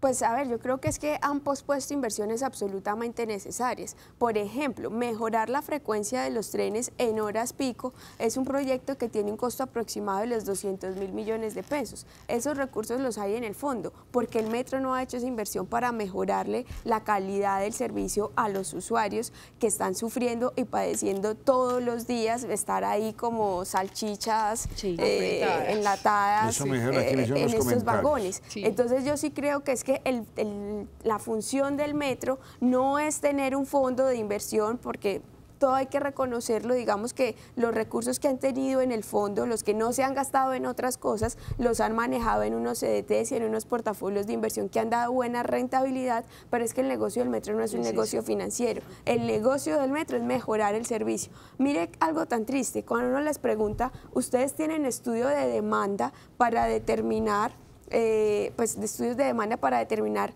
cuál sería, valga la redundancia, la demanda que tendría el servicio del metro después de, por decir algo, después de las 11 de la noche, obviamente no con la misma frecuencia, pero como hay en otras ciudades del mundo que los metros funcionan hasta la 1, 2 de la mañana y después de las 11 de la noche es cada media hora, y la respuesta es que ellos no tienen ningún estudio de demanda, o sea, ellos están ahí dormidos en los laureles porque son un monopolio, porque son el principal medio de transporte de la ciudad, y esa es la ciudadanía de estratos 1, 2 y 3 que le toca aguantarse el mal servicio y la falta de previsión y de visión que tienen hoy en el metro. Porque existe como una sensación que hay dos cosas que son como intocables aquí.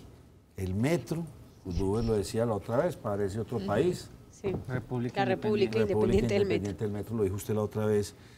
Y EPM, y eso lo ha destapado ahora el gobernador y se ha hablado como de esas dos cosas. Pero Nacho, sensación en el pasado, porque ya este año ni EPM ni el metro, ninguna de las dos. Pero por eso le pregunto aquí a la concejal, porque no sé, usted hace peticiones y usted hace peticiones y creo que sí, tranquila, pero después las aplazamos.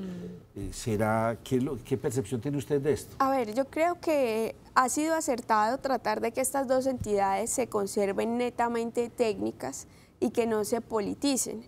El problema es que en alguno de los casos nos hemos ocupado más de proteger estas instituciones de la injerencia política y no la hemos protegido frente a la injerencia de otros grupos económicos que claramente tienen sus intereses y que no están en la misma vía de los intereses de la ciudadanía.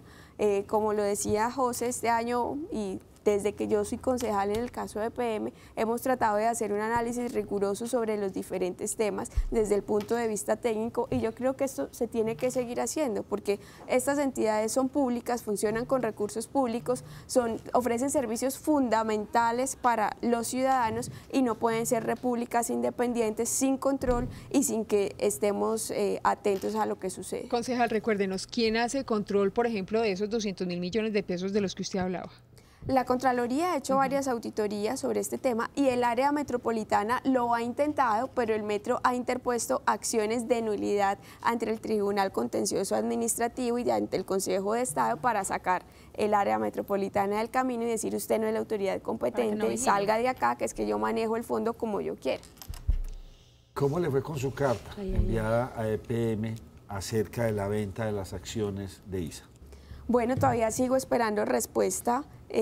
Creo que la ciudadanía también merece explicaciones. Ahí fui muy concisa para quienes no saben el tema de la carta. Fue una carta que le envié el pasado 1 de octubre al alcalde Federico Gutiérrez y al doctor Jorge Londoño de la Cuesta, gerente de EPM, con 4 propuestas básicas. La primera, o sea, está claro que en este momento EPM enfrenta una crisis de liquidez y que esto no es solamente por Hidroituango, que eso también es producto de unas decisiones administrativas que venían de antes, en las que las inversiones en el exterior también tienen muchísimo que ver, y esto lo demuestra el endeudamiento de EPM. de los 18.5 millones que tiene de endeudamiento el grupo EPM, menos del 25% es deuda por Hidroituango. 18.5 millones de billones, billones de pesos. Billones, 18.5 billones. Billones. Entonces, menos del 25% es por Hidroituango. Entonces, la deuda que hoy tiene el grupo y que le tiene copada su capacidad no es por Hidroituango. Que la emergencia nos puso en una situación supremamente complicada, sí, pero desde el año 2015 se venían incumpliendo los Covenant, que son indicadores de crédito, deuda EBITDA con la banca internacional, que deben estar en un máximo de 3.5, y desde el 2015 ya veníamos saltando ese 3.5, 2016 fue igual, 2017 también, entonces no nos pueden decir que es solo por Hidroituango. Entonces claramente hay una crisis de liquidez que hay que mirar cómo se soluciona. ¿Cuál es la solución en este momento? Las aseguradoras no nos van a pagar todavía, estos recursos entrarían en el año 2021. Lo ideal sería que entraran los seguros y que no tuviéramos que recurrir a la venta de activos, pero infortunadamente esta no es una opción viable en este momento. Entonces, ante la propuesta de la venta de las acciones de ISA, es no vender estas acciones, por varias razones. La primera de ellas es que es por lo menos tendencioso cuando se nos ha explicado en el Consejo que es que la rentabilidad de ISA es muy bajita, que es apenas del 3.5% sobre lo que EPM tiene invertido. Hagan ustedes las cuentas. Según las cifras oficiales de EPM, esta participación del 10% en ISA le costó 126.000 millones de pesos. ¿Cuánto vale? Y hoy espera... digamos que ha hecho diferentes capitalizaciones, la fecha exacta tampoco nos la pudieron dar, pero la inversión inicial fue de 126.000 millones de pesos y hoy esperan venderla en 1.5 billones de pesos. Entonces, ¿es o no es una buena inversión? Claro, y la inversión es o no del 3.5. Sí. Claro que no. Adicionalmente, les ha dado más de 300.000 millones de dividendos a la valorización. Entonces, es una inversión con creces, y lo dice la misma Contraloría, ya se recuperó la inversión y es un 98% adicional de lo que se tenía previsto. ¿Será que se quiere vender porque es más fácil de vender? Y ese tendría, pues ese mismo tiene compradores. Ahí va mi segunda propuesta, porque ISA es un activo estratégico para EPM, porque está en el mercado energético, no solamente en Colombia, sino también en otros países de la región que considero que deben estar ahí. El argumento de que no tienen injerencia en las decisiones principales en la junta directiva, pues más vergonzoso es el tema con UNE, que aún teniendo la mayoría accionaria, EPM no tiene injerencia ni control sobre UNE, y ahí seguimos. Entonces creo que desde el punto de vista financiero no hay argumentos para vender ISA y desde el punto de vista estratégico tampoco. De ahí entonces que se proponga vender el grupo DK2 de Guatemala.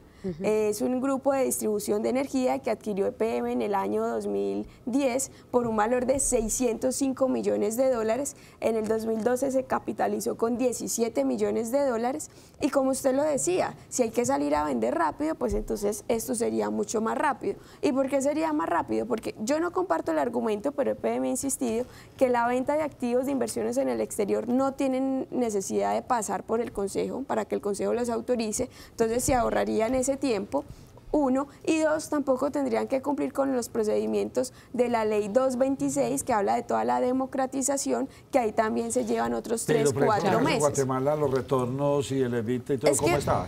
Pues digamos ¿O no es tan rentable como es? Pero no tanto. Que tiene una rentabilidad aceptable, pero que según las cifras de EPM nos demoramos hasta el año 2044 para recuperar la inversión, cuando en ISA ya la hemos recuperado con creces y sigue siendo un activo estratégico. Y no dicho por mí, fíjese usted cómo nos cambia el discurso. En las notas de los estados financieros con corte a diciembre de 2017, EPM en la nota de ISA, que si mi memoria no me falla es la nota 13, dice, estas participaciones se conservan no para hacer transacciones, sino porque son estratégicas en el mediano y el largo plazo. Lo dice EPM en marzo, que publicó los estados financieros del año 2017 y 6 meses después nos vienen con el cuento de que es que esto ya no es estratégico. ¿Ya le entregaron las preguntas del polígrafo? No, todavía no. Yo hice el derecho de petición, pidieron más plazo, que por ley tienen una extensión, una prórroga de plazo, pero seguimos esperando. Porque según me contó una fuente a mí, pues realmente el polígrafo se hizo, y aquí se lo hice saber al gerente de EPM, porque se estaba filtrando una información importante acerca de documento de UNE en el Consejo. Posible venta de UNE, de la otra parte que ellos tienen en UNE. que UNE no entra en este portafolio, tratar de vender a UNE. EPM ha dicho que no entra. Sinceramente yo considero que habría que analizarlo, no con el corazón, sino con los argumentos, porque UNE es una empresa que todos queremos mucho, pero se hizo el peor negocio cuando se hizo la fusión. O sea, cuando se hizo la fusión, uno, ya se privatizó, y dos, es que si iban a hacer la fusión la hubieran vendido completa. No nos hubiéramos quedado de idiotas útiles apalancando un privado extranjero que está desangrando la empresa, que ya vendió las torres, que ya vendió los activos, que transfirió todo el know-how y la experiencia de la empresa a Huawei mediante una sustitución patronal de 601 trabajadores. Y que ante todas estas irregularidades EPM no dice nada. Cosas tan graves como que la empresa en un solo año tuvo pérdidas de más de 140.000 millones y que los directivos se pagaron bonificaciones de casi 17.000. Pero no fue en esa administración. Perdón, esto fue en el año 2016, sí. Pero entonces en la administración anterior también se vieron casos como eso. Sí, claro. Vicepresidencias con unos costos altísimos. Así es. Concejal, ¿por qué cree usted que pidieron más plazo para entregarle las preguntas del polígrafo? Si ya están muy bien impresas, si ya las hicieron, si ya tienen respuesta. Pues ellos siempre tratan de dilatar los tiempos, así es. Yo, por ejemplo, también he estado insistiendo en que nos entreguen los resultados de la auditoría forense de la hidroeléctrica en Panamá, que costó 6 veces lo presupuestado, que casualmente están también las mismas empresas de Hidroituango, Integral con Concreto, y el gerente sigue ocultando la información y diciendo que es una información reservada, cuando esta auditoría se pagó y se contrató con recursos públicos. Este es un mal que viene desde administraciones anteriores y se ha ido quedando y quedando y quedando. Así es, yo sí creo que es una herencia que se recibió, una herencia muy dura, pero que también esta administración no ha tomado los correctivos necesarios. ¿Y son tan fáciles de tomar esos correctivos? Pues miren, porque una cosa es decirlo y la otra cosa es vaya con eso. Yo creo que lo primero que uno debe hacer es tener gente nueva, que refresque. Y en este momento, yo lo dije desde el principio, gerente, usted debe hacer cambios en su staff directivo, porque hay gente que es responsable de esas malas inversiones que se tomaron en el exterior y que hoy siguen ahí, y que lo único que les interesa es tratar de bajarle el nivel a estos temas y ellos poderse quedar ahí. Y no ha habido ningún cambio. Los cambios que se han hecho con respecto a Hidroituango son personas que simplemente recibían órdenes de sus superiores, pero que no tomaban las decisiones estratégicas del proyecto. Yo sí creo que hay personas que no deberían estar hoy en la empresa, y que ese era uno de los cambios fundamentales que debe haber hecho el gerente desde el principio. ¿Cómo quiénes específicamente? Yo no quiero personalizar, porque esto acá no se trata de ataques personales, pero el gerente sabe muy bien quiénes son esas personas claves. Porque las empresas contratadas no han hablado. Pues es que mire que curiosamente en el Consejo se hace un foro para que vayan estas empresas y demás, y sale el jurídico de EPM a defender estas empresas. O sea, yo no entiendo, y después sale con Concreto a decir que es que ellos sí se merecen la prima de los 70.000 millones y EPM los defiende. Exactamente. Entonces ahí quedan muchas dudas y muchas inconsistencias. Genera más suspicacias al contrario, porque pues, o una cosa es que EPM haya contratado, pero otra cosa es que si ellos tienen la obligación de exigirle a esos contratistas que las cosas se hagan como deben ser, y parece que tú me tapas, yo te tapo, no sé. Que es arte y Además, parte. porque desde el principio se habían muchas irregularidades que fueron advertidas por la interventoría, que también están contenidas en el informe que sacó la Contraloría General de la República. O sea, cosas como tan sencillas como que los estudios de hidrología con lo que se utilizaron para los diseños eran del año 1982 y no se actualizaron, y se le pagó una plata integral para el tema de los diseños y que no los actualizó, y que esto afecta a las proyecciones de la vida útil del proyecto, pues a mí me preocupa. Y fue un estudio que contrató el propio EPM en el año 2015 para que verificara el avance del proyecto, y ahí se encuentran grandes falencias técnicas, y en lugar de acelerar el proyecto como se hizo, se debió fue haber parado la aceleración y haber tomado los correctivos, porque ahí también decían que llevaban el 30% de la construcción de la presa, el 35%, perdón, y que no se tenían los diseños definitivos. Decía también que se cambió a último minuto el diseño del vertedero, una serie de irregularidades que fue un estudio contratado por EPM con empresas francesas y portuguesas y que daban era para desacelerar el proyecto y tomar los correctivos, y aún así firmaron ese plan de aceleración, le dieron esa prima de éxito y que hoy estamos todos en esta incertidumbre que no se sabe qué va a pasar con el proyecto. ¿Usted lo ve viable o no lo ve viable?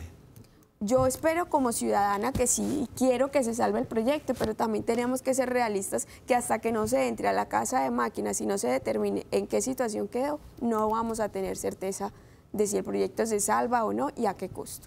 Bueno, pues ese es como el panorama que tenemos hoy en nuestra ciudad. Afortunadamente pues tenemos concejales muy ahí pendientes, estudiando, y esto es por el bien de todos. La idea no es ni acabar lo uno ni acabar lo otro. La idea es que sean eficientes y que se manejen con mucha transparencia, que todo sea claro para nosotros los ciudadanos, que igualmente en última instancia somos los afectados. Así es, siempre se hace con ánimo constructivo, porque somos conscientes que este es el patrimonio público de todos los ciudadanos y que Hidroituango tiene una importancia no solamente para Antioquia, sino para todo el país, porque nos puede afectar las tarifas en el mediano plazo a todos. ¿Y lo del metro cree usted que se soluciona rápidamente o no? A ver, yo creo que es el momento de que se tomen los correctivos, de que se haga una buena reglamentación del fondo, de que se empiecen a hacer todos estos proyectos para mejorar las frecuencias, para agilizar las recargas en las diferentes estaciones, y también que se aprenda de los errores cometidos en los anteriores proyectos, que no se repitan, por ejemplo, en Cable Picacho, este tipo de sobrecostos, este tipo de adiciones y este tipo de contrataciones. María Paulina, muchas gracias. Gracias a ustedes y una muy feliz tarde. Vamos a hacer una breve pausa y ya volvemos con ustedes.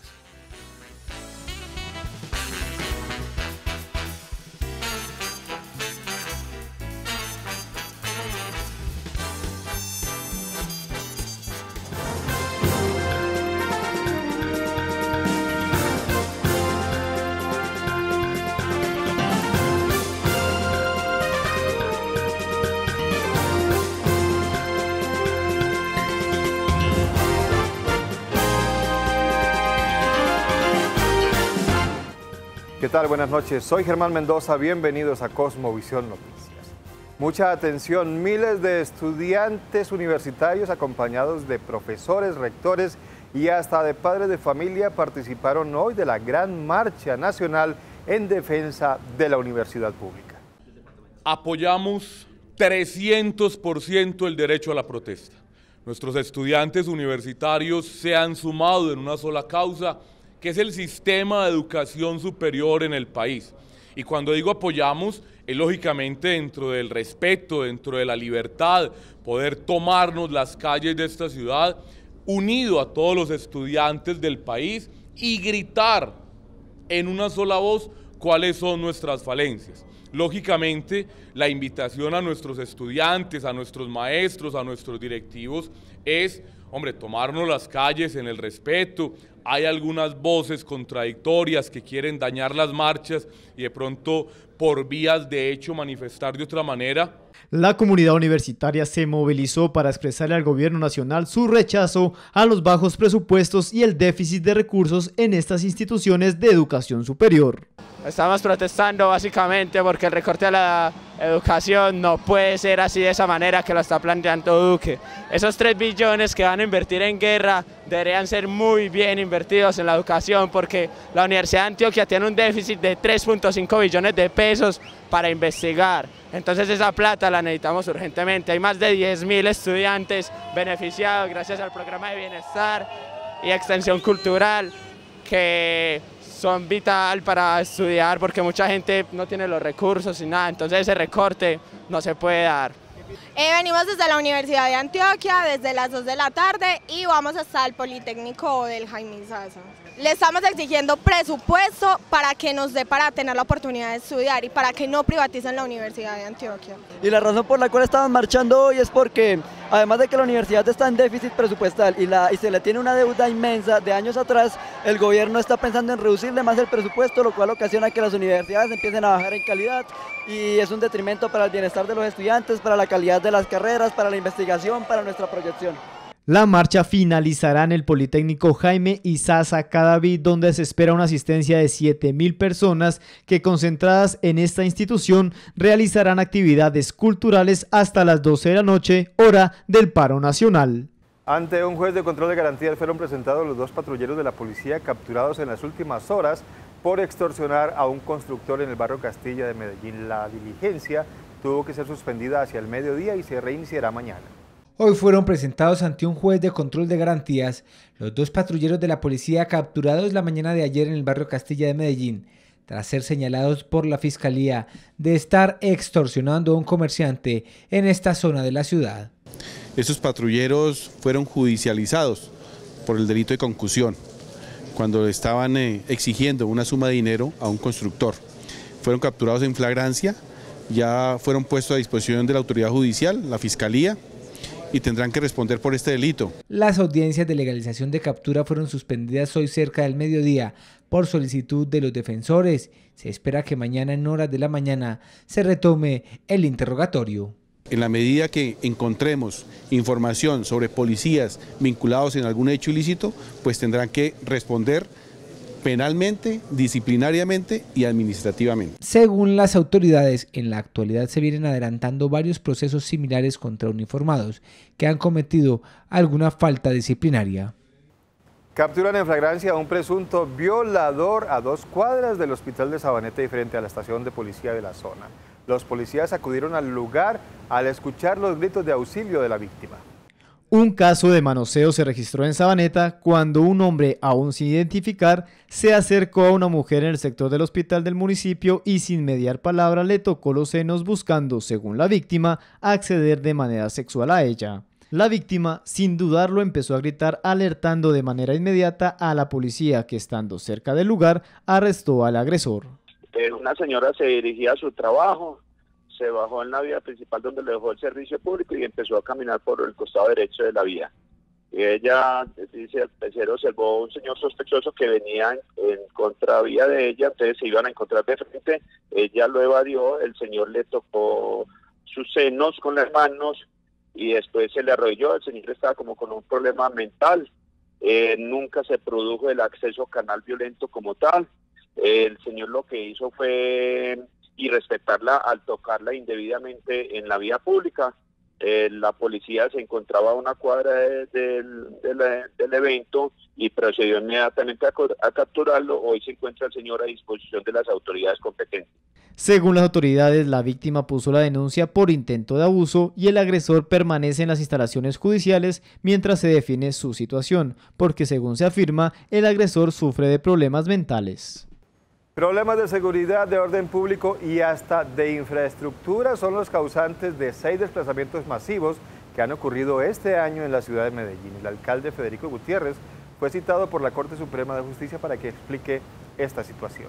Según informó la concejal de Medellín por el Polo Democrático Luz María Múnera, la Corte Constitucional citó al alcalde de Medellín para que rinda cuentas por 6 desplazamientos masivos intraurbanos que se han presentado en la ciudad de Medellín, no solo por el tema de seguridad, sino también por el tema de infraestructura. Bueno, lo primero que hay que decir es que el Consejo y la Alcaldía y los órganos de derechos humanos tendrán que ocuparse de este asunto. Ya no es un problema de las denuncias que hacen los defensores de derechos humanos, ya es un problema de atención permanente para la Corte Constitucional. El alcalde está citado a una audiencia a la Corte Constitucional y creo que hay que empezar a hablar primero del problema de violencia, pero lo segundo es que las obras de infraestructura están desplazando gente de manera permanente en la ciudad y creo que el número es bastante alto. Según la Corte Constitucional, Medellín es la ciudad del país con mayor número de personas desplazadas de manera intraurbana, siendo la violencia uno de los factores más determinantes para este primer deshonroso lugar. A 37 años de cárcel fue condenado un hombre por el homicidio de su expareja sentimental en hechos ocurridos el 14 de noviembre del año 2010. Esta persona habría creado un perfil falso en Facebook para hacer creer que su esposa seguía viva. Por solicitud de la Fiscalía General de la Nación, un juzgado penal del circuito de Medellín declaró culpable a Jorge Eliezer Laforis Aguas, de 48 años de edad, por el homicidio agravado de su excompañera sentimental, Dina Merari Cortés Fonseca, de 27 años, y lo sentenció a 37 años de prisión. Según la Fiscalía, los hechos investigados se iniciaron el 14 de noviembre en 2010, cuando las autoridades hallaron un cadáver de sexo femenino en zona rural del corregimiento San Cristóbal de Medellín. La víctima, sin identificar, fue encontrada en una quebrada y tenía heridas por arma blanca en el cuello y un golpe con objeto contundente en la cabeza. Añadió que la identificación de la mujer se logró varios días después porque sus familiares denunciaron su desaparición en Bogotá y mediante un mecanismo de búsqueda urgente, los investigadores del Cuerpo Técnico de Investigación ubicaron el cadáver en la morgue del Instituto Nacional de Medicina Legal y Ciencias Forenses. 16 directores técnicos fantasmas tiene Indeportes Antioquia, según lo asegura el concejal de Medellín, Bernardo Alejandro Guerra. Dice el concejal que a estos empleados fantasmas les pagaban aproximadamente 6 millones de pesos mensuales, pero nunca asistían al trabajo. Las ligas deportivas de Indeportes Antioquia tienen al parecer contratados directores técnicos fantasmas dentro de la entidad. Hay una inconformidad en varias ligas en el deporte antioqueño, especialmente de artes marciales y otras, por la poca transparencia en los procesos de contratación. Debido a ello ha llegado información a mi portal y unas personas que hablan de una nómina fantasma de técnicos en diferentes ligas, que mientras hay técnicos que hace 3 años no se les incrementa el sueldo y se les están pagando 3 millones o 3 millones y medio mensuales, los técnicos fantasmas cobran entre 6 millones y medio y 7 millones y medio de pesos. Esa nómina fantasma, informan ellos, que es alrededor de 16 técnicos fantasmas en diferentes ligas del departamento de Antioquia. Y igualmente de otras irregularidades. Ante esta situación, el gobernador de Antioquia, no el director de Indeportes, el gobernador de Antioquia solicitó la renuncia del subgerente Jiménez Oviedo. Se calcula que por año se estaba facturando y pagando 1.500 millones de pesos. Pues es que si estamos hablando alrededor de 140 millones de pesos mensuales, entre 16 y 20 técnicos pagados en promedio a 7 millones de pesos, según la información estamos hablando de que al año están sacando 1.500 millones de pesos en una nómina fantasma. Se adelantan las investigaciones pertinentes y este medio de comunicación está pendiente a las declaraciones del gerente de Indeportes. La Gobernación de Antioquia abrió 100 cupos de bachillerato digital para internos de las cárceles de Titiribí y Santa Rosa de Osos.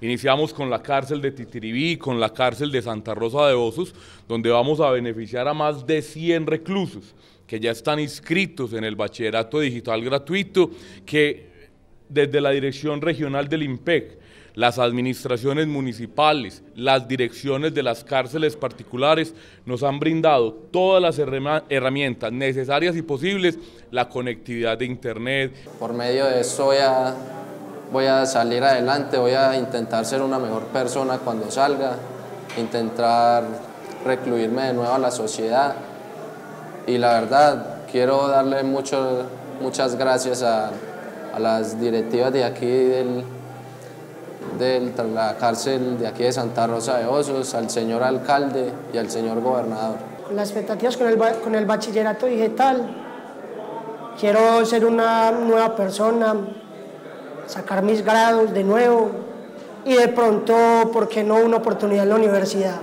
Es momento de hacer una pequeña pausa, pero en segundo regresamos con más Cosmovisión Noticias. Ya estamos de regreso, muchas gracias por continuar con nosotros. El gobernador de Antioquia, Luis Pérez Gutiérrez, espera que en los próximos días el gobierno nacional dé la autorización para el inicio de obras por alianza público-privada en el departamento. Estas obras tienen un avalúo o un costo aproximado de 1 billón de pesos. Las APPs que se están haciendo en el departamento, no faltan sino el visto bueno, un chulo del Ministerio de Hacienda para empezar ya a hacer las obras. También él se ha comprometido que antes de una semana nos entrega eso para nosotros ya empezar a trabajar en esos proyectos que necesitamos empezar a mover tierra para generar empleo y poder hacer esas inversiones privadas que superan casi el 1.100.000.000 millones de pesos en obras en Antioquia. Que la deuda que tiene la gobernación de Antioquia se pase de dólares a pesos colombianos. Esa es la propuesta que le hará la gobernación de Antioquia al Ministerio de Hacienda. Nosotros heredamos de la gobernación del doctor Fajardo una deuda del departamento muy alta, ustedes se acuerdan, que casi que se triplicó en su periodo, y parte de esa deuda está en dólares. Dólares que se recibieron a 1.800 pesos y ahora están a 3.000. Entonces nosotros, para darle una estabilidad al departamento, para poder planear sin ningún riesgo, queremos convertir esa deuda de dólares a peso. Pero eso es muy fácil en general, pero en este caso no se sabe por qué esa deuda fue inscrita al Banco de la República como deuda externa nacional. Entonces, para poderla convertir a pesos tenemos que contar con un permiso del Banco de la República. Y entonces él también ya nombró una comisión para ayudarnos en este segundo tema. El pago de la deuda del Metro de Medellín puede verse seriamente afectada y comprometida, asegura el concejal de Medellín, Jesús Aníbal Echeverry. Esto dice el concejal debido a la disminución del consumo de cigarrillos y de gasolina, porque de allí salen los impuestos que se destinan para el pago de esta deuda. Año 2050, 5.700.000 millones de pesos, pero el problema de esta deuda es que está bajo los impuestos del tabaco y los impuestos de la gasolina. Como bien sabemos, pues ya la gente está dejando de consumir tabaco, o sea, cigarrillos, todo tipo de cosas, entonces ese impuesto ha bajado muchísimo y está generando un hueco financiero para el metro. Tema gasolina, impuesto de la gasolina, también ya lo que se está buscando en el tiempo es precisamente que el combustible y la gasolina se evite para evitar la contaminación y de igual manera entonces también va a haber un hueco ahí. Hablamos de 5.700.000 millones de pesos. Deuda compra de trenes. Hay una deuda por 275.000 millones de pesos, una deuda inicial con Bancolombia, otra con el Grupo Aval y otra que se accedió a través de chatarrización de este tema. Ahí también existe otra deuda muy importante. Graves denuncias sobre la utilización de recursos del mantenimiento del Metro de Medellín hizo la concejal María Paulina Aguinaga. Dice la concejal que se ha dejado de ejecutar recursos por el 40% destinados a este mantenimiento y que además muchos de estos dineros se han utilizado en otras cosas como la compra de sombrillas, lapiceros y hasta se ha utilizado como caja menor. Fuertes críticas al metro en el Consejo de Medellín por desviar hacia otros gastos de la entidad el fondo de repotenciación y reposición de los trenes. Pues mire, es que en el fondo de reposición se supone que al año 2013 debían tener más de 445.000 millones de pesos y cuando se hizo la auditoría por parte de la Contraloría, por parte del área metropolitana, no se contaba con la totalidad de estos recursos y solo había cerca de 250.000 millones de pesos. Entonces, ¿qué hace el metro? Gastándose la plata de la repotenciación y la reposición en otras cosas, incluso hasta en caja menor, cuando necesitamos que disminuyan la frecuencia de los trenes en horas pico. Según Paulina Aguinaga, el presupuesto destinado para el mantenimiento tampoco ha sido ejecutado en su totalidad. El presupuesto que han hecho año a año para el mantenimiento preventivo del metro solo han ejecutado en promedio el 58% entre los años 2007 y 2017, 10 años de esto.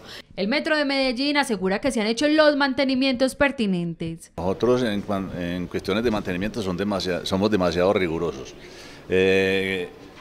Tenemos directrices estrictas, tanto de norma, para el caso de, digamos, de los trenes de norma europea, para gestión de estos activos.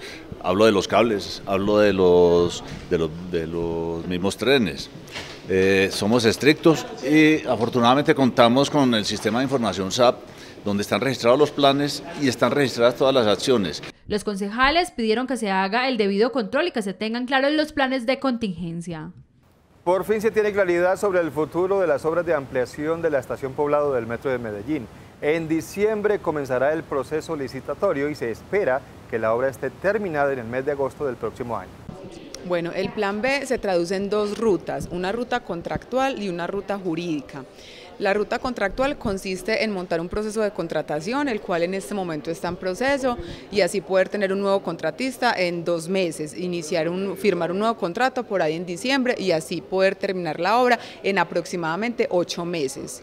La otra ruta, que es la ruta judicial, que la que le corresponde a la dirección jurídica, es recopilar toda la información para poder iniciar las acciones legales en contra de la firma Pórticos y así reclamar todos los perjuicios que le han sido causados a la empresa. En caso de necesitar carro, busca primero en masificados.com o en los clasificados impresos del Colombiano. Publica tu clasificado impreso y digital en el 339-3333 o en las oficinas del Colombiano. Encuentra casa, carro, empleo y todo lo que necesites en masificados.com. Y hasta aquí esta emisión de Cosmovisión Noticias. Gracias a todos ustedes por su compañía. Les deseamos una feliz noche.